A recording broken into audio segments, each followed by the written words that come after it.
ba stories zikutambura zikutrendinga TikTok and social media bakwatire Kampala bakoma twayebuza what's happening, what's wrong with what happened to our boy Aziz bakakomera ki ninga chikije ki kale ensonga ize kunkoma.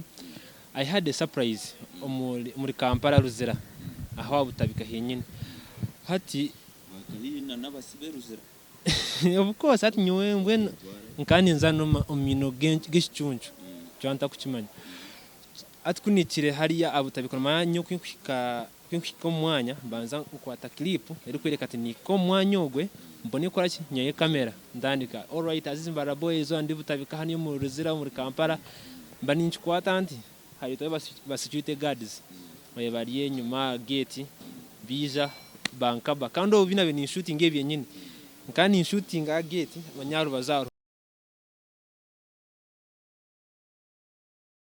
Yes, all right. Webare omurebi uto murunjo wa Ankole Media TV izina nira kandi beyazine ZDJ Serebo wa Mbarara kandi Ankole Media TV ntushangwa hano yo murembo wa Mbarara nimwe tukuhereza tukuruga room number 79 nturiho kuhereza services nyinji mnonga. You can visit us for our services kandi ebintu bwiro bwinji ntamurana Asumani though right now I have Julius niwe nabanyinaha Asumani na wari muna akore mirimo ndijo Ankole Media mukure services ntongera mu chap burizana muri atukubaretera kasya. We are ready to serve you and you can also come join us, be with us, support us. Kano takayebwa buri rwakana twine program munsi ya mnonga rukombeka entertainment industry ne kwata set TikToker se or artist audio mweshongoze producer audio muzanu wa movie chikwata as long as we do entertainment show yo mwera ato nindikorana Darren or Ankole every Thursday shamana nazihangu katakayebwa every Monday ntwatulia sante ba atukuwa ntutera music yo Ankole over 70% tukuprendira building industry yitu ya Western Uganda. But right now nyinaha TikToker Mr. Surprise okusurprising abantu omukuchira korana wo ine ka surprise ka kwenda akora na chikutirira je akora ka surprise ninga ija ashemeza omuntu wawe owanonda kuhereze kirabo achikora. Mbarara boy Aziz, what's up bro? Yeah, I'm good and you, how are you? Aza ndije katugamburu ni Ankole wasibaje? Nasibaje shaniwe. Aziz, okuno muntu gwa kabiri kureta kamera yanje ari Ankole Media. Aza abantu ne ba fans bawe nyendo obanzo baramusiye abareba Ankole Media nabajuzi bawe tiraje. Ya nza kubanza nabareba Ankole Media. Ya ntuwebaza mnonga mwebare kutukuna mwebare kufollow mwebare kusubscribinga.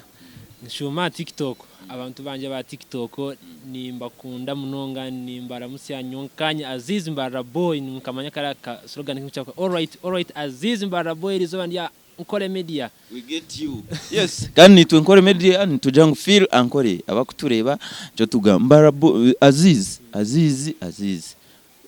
banzo kurike kama nze kujenti kurika ya ndugireyeje ati inabatakuma bwenshi namujya Kurika ya mwene bebuza berogere Abu Dhabi abogire nka Aziz tureba stories zikutambura zikutrendinga TikTok and social media bakwatire Kampala bakoma twayebuza what's happening, what's wrong with what happened to our boy Aziz bakakomera ki ninga chikije ki kale ensonga ize kunkoma. I had a surprise muri Kampala Luzila aho abutabika henyine hati bakahina nabasibe Luzila of course ati nyowe mbwen nkani nzano omino gishunju cyanta kukimanya ati kunikire hariya abutabika manyo kwinkwika mwanya banza ukwata clip eri kwereka ati niko mwanya ogwe mbone kora ki nyaye kamera ndandika all right Aziz Mbarara boys and butabika haniyo mu Luzila muri Kampala mbani nchikwata anti hari to security guards baye bariye nyuma gate biza bankaba kandi obina beni shooting ebye nyine nkani shooting a gate abanyaru bazaro ho police station bikani bankwata mban dropping kai nyine hihi na yuwa just kubikiro onte ogwa na misusing a camera na korachi to aviato banyawenki ita banshita misantu no ruganka hi irete chikugambaho leta yaendanga muntu yawo ninjane mu bimanya ito basigaze tukye kutamana nanga muntu cyo kecho nacyo kinyegise kwamazire kunkora ho nke bityo no manya Uganda gite yangushi te yangushi iki ninkigaruka mu Uganda te yangushi bare wareba uri umunyankore kandi uri kuri yo mbaganda hinenge giva kunyigamo nti man mamu ryo kumwewansa gamba no gumwe mureto gambe nawe ate bintu binyomera kubyanyomire banstamisa kanyi no mudembwe abe nakwata kamera bamba mudemu yarizere ibintu byamugiremo maraka ati ne cyo gukora manya no manya yabiki katima nyondi yawo nyuntino mwene byanse surprise nyomuntu yabigenze ku surprisinga I was surprised. Wow. What a wonderful return. Though. I was surprised. Bandi ega wakaba kankwata shaha mushanju zihangwe. Bandrizinga kale kutandika kuganira nabo zikani zibashaha 12. Bakakwata shaha mushanju. Bazaga ukakurira ibigambo ukawafukirire nobi. Aha. Ukanobihuriro. Bueno, was it your first time to be arrested? Yeah, it was my first time. Cyaguri chance bakankwatira murimo. Tubarankwatire mu kintu kindi. Ya no bimanya baganda bininge gibantu cyarinje mu bintu bitangwa hino bimanya ke bintuntu. Cyonka na nyinkani mba replying agent natira mu kasungusungu. Banyanguhizaho bangira nko weri weekend uko kwa rero mukaga weri weekend.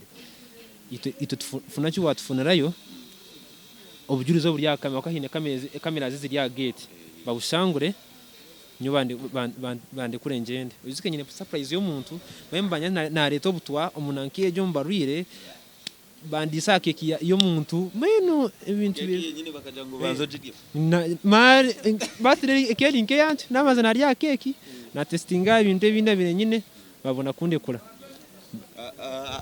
tugire ngo Aziz kuyotandika kukora surprises ye surprise ukazitandika kuzikora mu byaro surprises nyonka zitandika by 2022 that is last year mwene uryo mwaka nokora umurimo tuje ngo ikintu cyo kizibuninga cyo kikirize echo sinje yo kubugana umurimo gwa eginyo difficult je evanize kumpikaho jementa karebaga bakubatsa ngo umurimo gw'ikike no kumpisi yo mu nkomyo ati so nyine kongera amamani ati nikiza nteni ya muntu mu gwikire kandi ine kuba sensitive mnonga mbwene kinteki kinyugise bingi de moment ninjambe manye byanje bimwe nikora mention any place in Mbarara I do for a video numbira onyo ngikora cyoka hati ogowe n'ushanjire tari Mbarara Kampala ati Mbarara yabana cyagamba Kampala sibizimbe kitufu so ekinyegise nogo ari nareba video yeje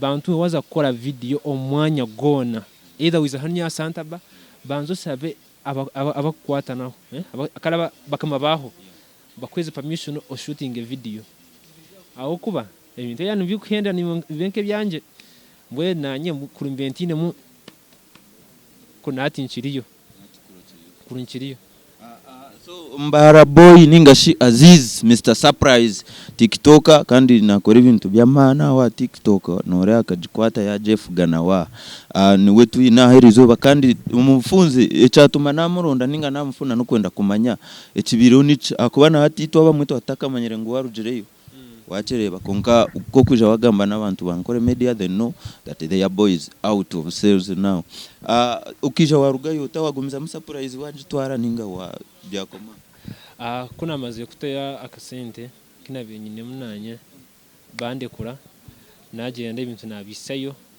in fact umusha uri gunanyeze ku surprise akari ya gate ndije rya rubazu nkaho abakuhamanya butabikana njyana mu gima ya gate ejo akari ya harubazu nho yabirari inshumayo bimuhereza mwe na video nkazikwata videos ni kujiposting muko yana nkatari mu mood inda nkankwata akazi ndi munti ncyatetema cyo kandi tukajikwata sha zagenze rubire wagenze akakanyine kwikirizo mukoro abo kintu kibantuma nyine kubanza nabiseyo mbone kubona kureka kufuna kunatahe nikirungi cyo cyamane cyo wakubasaga mbere uri kutureba cyo wafunera mu surprisinga kwawo umurimo gwawo gwa surprise umurimo gwa surprise mfuniyemo ibintu bingi cyo kubanza cyabiyona mfuniyemo abantu kongera kumanya icya kandi mfuniyemo abantu kunyesigamanya umuntu mwe beyazino umuntu naguruka kusinche center atakumanya out of block sinche center azizikwate center zo gure cyane n'iki twari umuntu wanje kuwa kubura so abantu banyesigere kandi mwongerere kimwe kunyesiga nyongera gukora ebyamani kandi nyongera kuhinduramo inshobeze nkora mwezo nyongera kuzitereza kati nkebira kwejo nenza giteza ati of course tinkagigaruka just imbinya gesa which time twakweza ugo mwaka nukusanga nyine experience yamani munonga. I get you. Abakuturara Nkore Media ni Aziz DJ Serebo wa Mbarara kandi tuba turya every Monday to made in Mbarara tukutera music yo Nyankore tukupromotinga music y'abana ba of which we host it with DJ Alberto Shukran Iceman na Kansara Amoni nabanda bitukuba twina nidusimera kimwe abantu mwe n'abakwana bari Nkore Media kandi abakwajara talents in case ninga bimucere mukatandika gukora nitwe necamani. Aziz tukuhendera, what could be your last words to our viewers and your fans? My last word is abantu mweleka supporting ikintu kitu cya Ankole, nicyo kintu cy'amani, supporting music ya Western, supporting media TVs buri kimwe na niba bari yokwe akwenda kurangani twe turuho it's open kandi ejina nkeji entertainment industry ya Western kiri virgin abantu mu gikoze reka tugikoze bukirikare nyivugambo byanje kindi mwe bari kunyesiga Aziz Mbarara boy nyine hogman imbahereze obuheza bona. Yes, we bari munonga kandi one day I will have you on our show eyo mwerato tubanze tuganira nshonga munonga impact ya TikTok to music industry cause byona nitureba ngenda ko ino kubikuherana ninga hino kubishishire music, so we shall discuss about that one. Mutakaye bwa kutureba buri wakana omwerato show nimbanye ne Darren Shamna nazihangwe ari Nkore Media TV. Can I sign off for now? Thanks my brother DM Soga always in production and somewhere supporting this one. Kanda musio DM Soga akozira umurimo gw'amani kwembe ndiyo ko abenatera amasimu obutahwera niyo kwebaza munonga DM Soga. Yes, we bari munonga kandi na Asman my producer ni Julius we bari kuchikwata Mary Zoba. I sign out for now mukama nakora.